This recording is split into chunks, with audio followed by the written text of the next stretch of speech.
what's up, everyone? How's it going today? This is Coach Cookie, your life and relationship coach. If this is your first time listening in, thank you so much for joining me today. If you like what you hear, please give the podcast a like, comment, and don't forget to share with your friends and family. To all my regular listeners out there, welcome back, and I want you to know that you're greatly appreciated. Here at Rising Higher, I'm going to give you some snippets for success to not only help you to survive, but to help you thrive. In today's episode, we're going to talk about the difference between an empath and a codependent. But before we do that, let's talk about some of the high points from my September 1st episode where I discuss why the narcissist is attracted to the empath. Now, in this episode, I focused on how the narcissist makes the empath believe that she is the only one who can help him, and in return, it feeds her need to help him.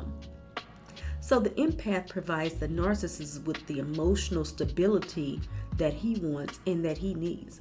But in reality, this is a dangerous codependent relationship. Revolves around the narcissist and helping him, but he is never happy or he's never satisfied. In essence, the empath needs to learn how to take responsibility for her actions and learn how to break this vicious cycle. If this sounds like something that you want to learn more about, something that you're interested in, check out the entire episode. Again, it's called Why the Narcissist is Attracted to the Empath. And with this series, there's a part 1 and there is a part 2. So now for the month of September, I don't really have the cookies commentary and the keeping it real on the series because during the week I have had so many questions and so many concerns. So we're doing something a little different today. So today we're going to get right into the topic, the difference between an empath and a codependent.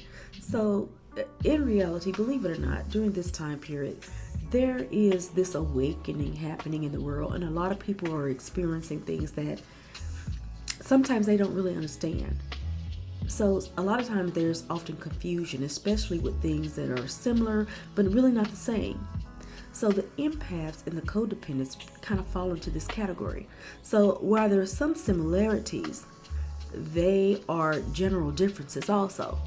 Empaths are unskilled, can become codependents if they're not careful. So today I want to take a close look at the differences between the two.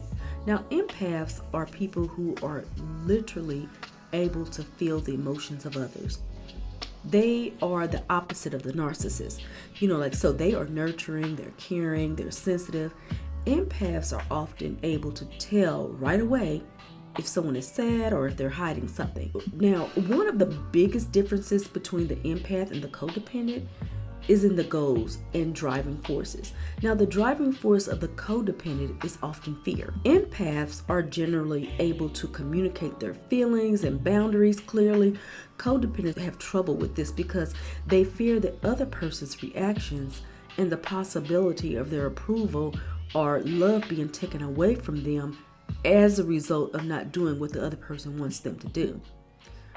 This is really a toxic situation that results in codependent doing, saying, or agreeing to things that they usually don't think is okay, or usually things that they don't want to do.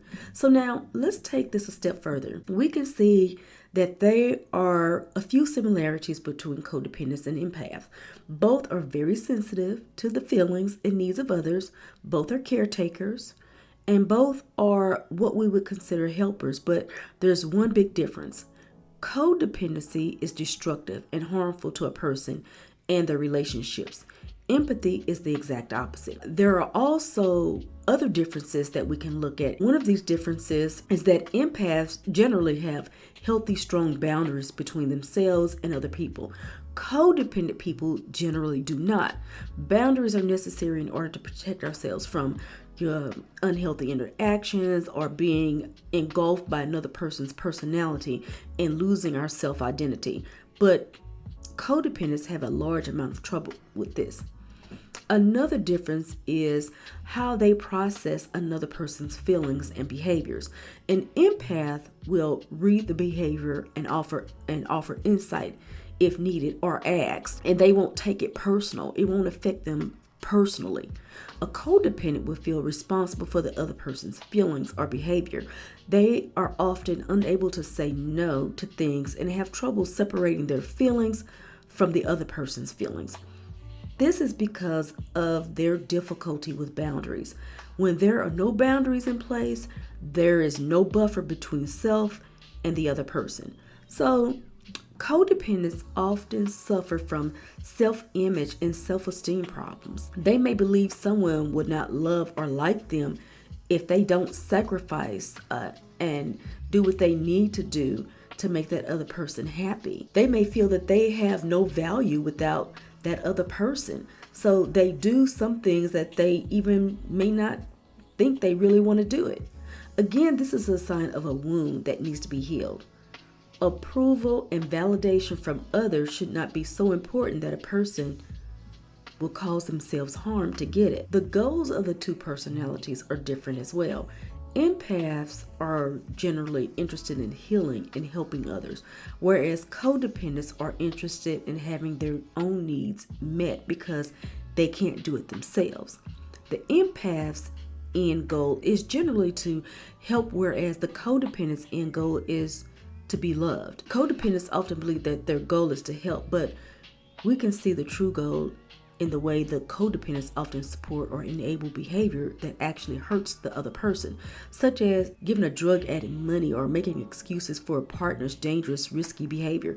These are things a healthy empath would not do. Empaths will not support or engage in emotionally unhealthy situations, but codependents often do. This is because the codependent believes that the ends justify the means. If they have to suffer in order to feel needed or loved, they will do it. A lot of the examples I gave regarding the codependent is a sign of hurt, not love. And this will be addressed in a few weeks when I do my episode on how to heal from codependency.